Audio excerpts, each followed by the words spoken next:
안녕하세요. 저는 20대 후반의 여성입니다. 얼마 전에 저에게 일어난 쉽지 않은 일에 대해서 한번 사연을 보내봅니다. 먼저 저에 대해 간략하게 소개하자면 저는 지방 출신으로 대학은 서울 소재 대학에서 졸업하였기에 서울에서 혼자 살던 여자예요. 어느덧 서울에 연고도 없이 상경을 하게 살게 된 지가 2년이 되어 가네요. 처음에는 서울살이가 무서워서 진짜 대학을 서울 쪽에 진학하는 게 맞나 생각한 적도 있었습니다. 당시에 저는 지방 국립대도 합격했었고 서울 소재 명문대랑 같이 합격을 했던 터라 집에서 아버지께서는 저에게 그냥 지방 국립대로 가는 게 어떻겠냐고 할 정도셨거든요. 타 지역에서 여자 혼자 지내는 게 만만치 않을 거라고 걱정하셨었죠. 그나마 어머니가 무슨 소리냐며 우리 딸이 이성적에 왜 지방에 남아있냐고 남들은 서울에 있는 대학교 못 들어가서 안달인데 무조건 서울로 가라며 그 비싼 등록금이랑 자취방에 들어가는 비용까지 반대하던 아버지 대신 어머니가 친정의 돈을 빌리면서까지 적극적으로 지원해 주셨고 결국 저는 서울에 있는 대학에 진학하게 되면서 아버지도 끝내 두 손 두 발 드시더니 어머니가 빌렸던 그 돈을 대신 갚아주셨습니다. 저희 부모님께서는 고깃집을 운영하고 계셨고 그렇다고 막 지역 맛집으로 유명한 그런 것까진 아니지만 동네에 단골 손님이 은근히 많아서 기복 없이 안정적인 수익을 내며 사셨습니다. 그런 부모님 덕분에 무사히 저는 대학 생활을 마칠 수 있었고 저는 대학을 졸업하고 취업까지 서울에서 하게 되었어요. 제 남자친구이자 예비신랑은 대학 친구가 소개시켜줬었는데 저보다 5살이 많은 연상인 남자였습니다. 큰 키에 준수한 외모, 집안도 나쁘지 않았던 그 남자는 은행에서 근무를 하던 남자였었죠. 저도 회사를 이름만 대면 모두가 아는 회사를 다니고 있었고 예비 신랑도 그와 비슷하기에 저희는 빠르게 연인이 되었어요. 아무래도 집안에서 제가 27살이 넘어가자 부모님께서는 저에게 이제 슬슬 결혼해야 되지 않냐며 말씀하셨지만 솔직히 결혼이라는 게 사람을 만나자마자 바로 떡하니 할 수 있는 것도 아니고 보통은 1년에서 2년은 연애를 하면서 서로 그래도 어느 정도는 알아가야 하는 거다 보니 저 역시 나름 신중하게 결혼에 대해 신중하게 생각하고 있었습니다. 하지만 인연이라는 게 단순히 사귀는 것도 아니고 인생의 동반자인 결혼할 사람을 찾는 건데 그게 그렇게 쉽게 찾아질 리가 있나 싶었는데 친구가 이런 남자를 소개해 줄지는 몰랐었죠. 그만큼 친구에게 정말 고맙다며 밥도 사고 했는데 알고 봤더니 예비 신랑이랑 그 대학 친구는 그렇게 친한 사이였더군요. 축구 동호회에 예비 신랑이 들어갔고 그곳에서 삼삼오오 친해지다 보니 연령대가 비슷한 예비 신랑이랑 제 대학 친구랑 친해지면서 알게 된 사이라고 하더군요. 그래서 어떻게 인연이 되려니까 이런 식으로 이어진다 싶었죠. 그렇게 예비 신랑과 저는 빠르게 친해져 갔어요. 저희는 취미도 비슷했고 운동도 좋아했었기에 같이 등산도 다니면서 배낭여행도 가고 그랬거든요. 친구들도 주변에서 저런 남자 어디서 만나냐며 소개시켜달라고 할 정도로 그만큼 정말 저도 행복에 빠져 있었습니다. 그런데 결혼 전부터 한 가지 신경 쓰이는 게 있었는데 제가 서울에서 혼자 자취 생활을 하다 보니 예비 신랑이 자꾸만 저희 집에 와서 자고 가는 겁니다. 아무리 서로 좋아하는 사이여도 그렇지 결혼 전에는 그래도 어느 정도 선을 지켜줬으면 좋겠다고 말을 해도 오히려 예비 신랑은 어차피 결혼할 건데 내가 자는 게 뭐가 어때서 라는 식으로 말하였고 저는 혼전 임신은 절대 안 된다고 말해도 우리는 서로 결혼할 거니까 임신해도 괜찮다며 막무가내였습니다. 결국 제 나름대로 혹시 모를 임신을 막기 위해 꼬박꼬박 약을 챙겨 먹으면서도 예비 신랑은 그 와중에도 저번에도 말했지만 어차피 임신해도 우리 결혼할 거고 안 해도 결혼할 건데 우리 사이에 사랑의 결정체를 미리 보는 게 뭐가 그렇게 문제야?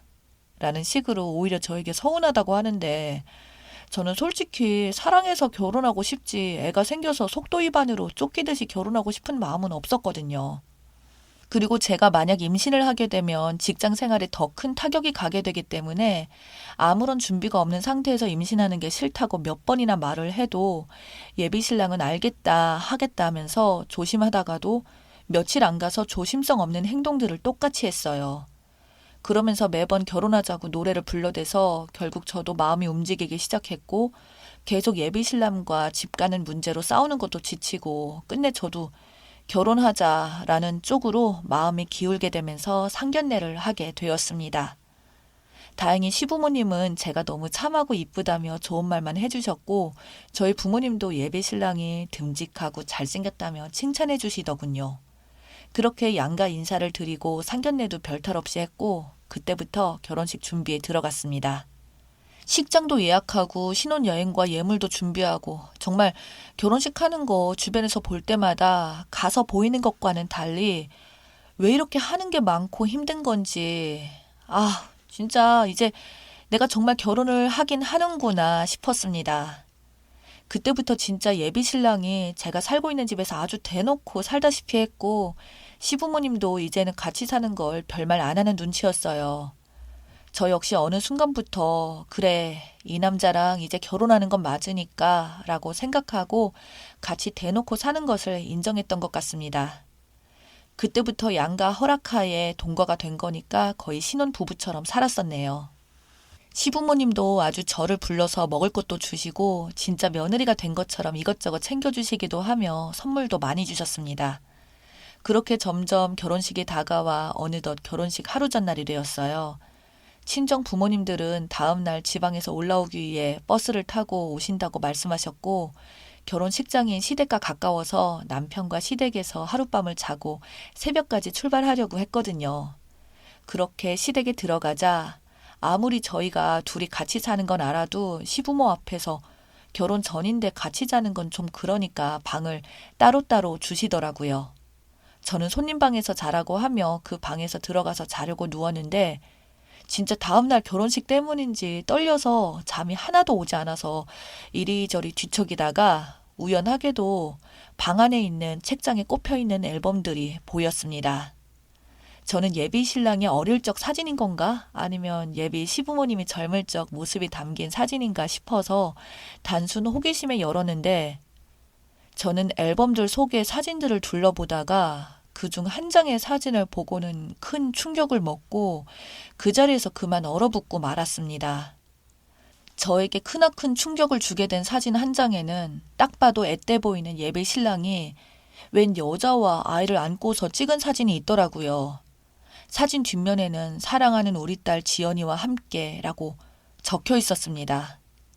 예비 신랑과 같이 사진 찍은 여자도 아무리 많이 봐줘야 20살?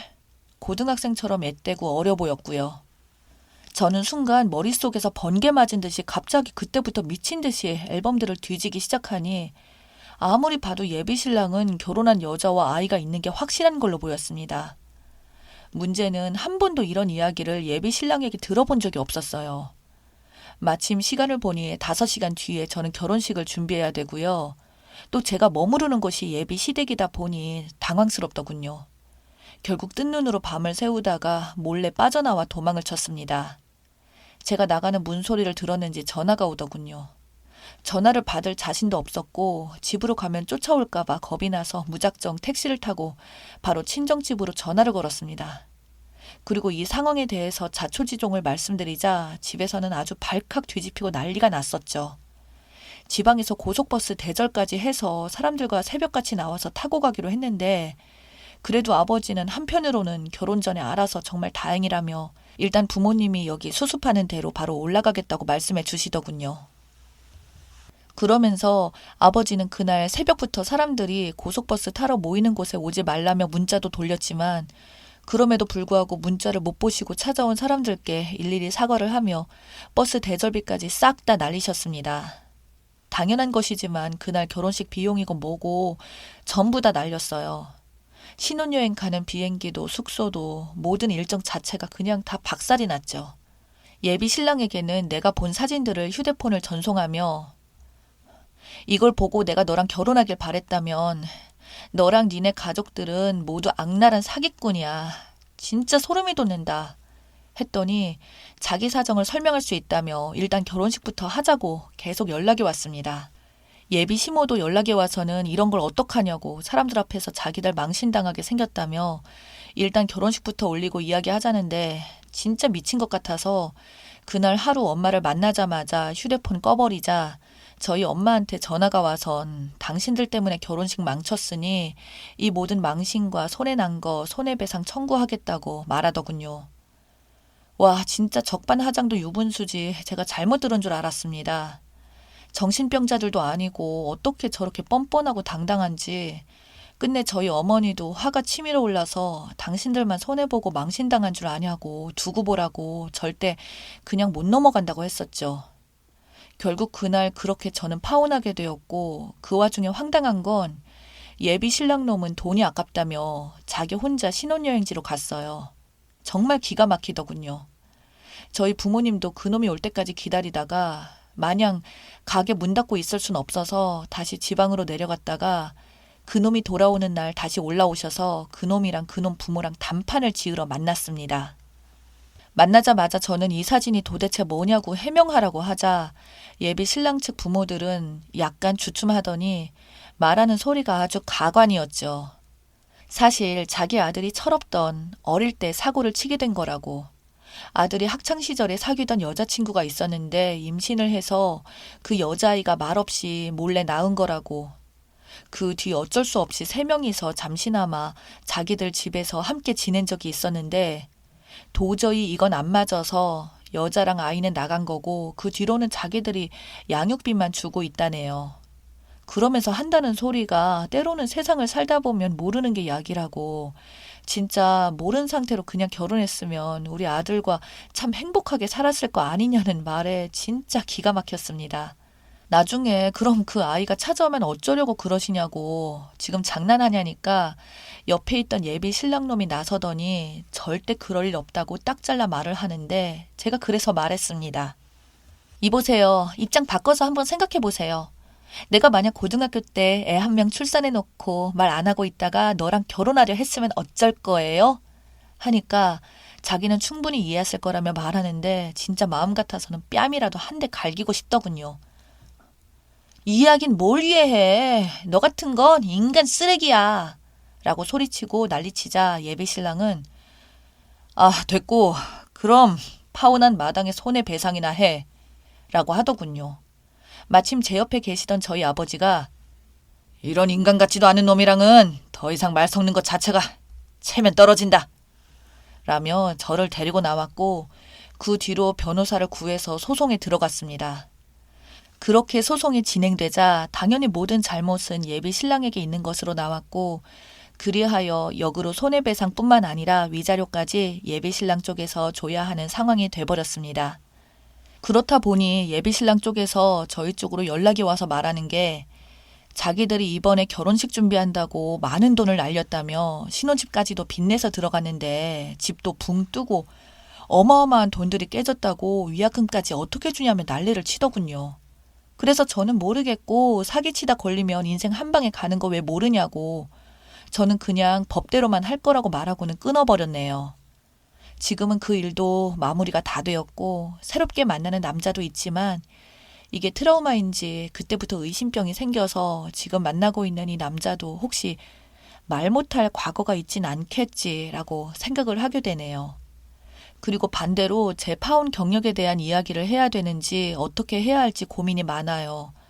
주변에서는 계속 그런 거 말하지 말라고 하는데 그래도 저는 전 남친이랑 똑같은 인간이 되기 싫어서 말을 하려고 합니다. 그러면서 현재 남자친구한테도 혹시나 그런 일이 없는지 물어보려고 해요. 정말 세상이 무섭고 어쩜 세상을 살면 살수록 의심병만 늘어가네요.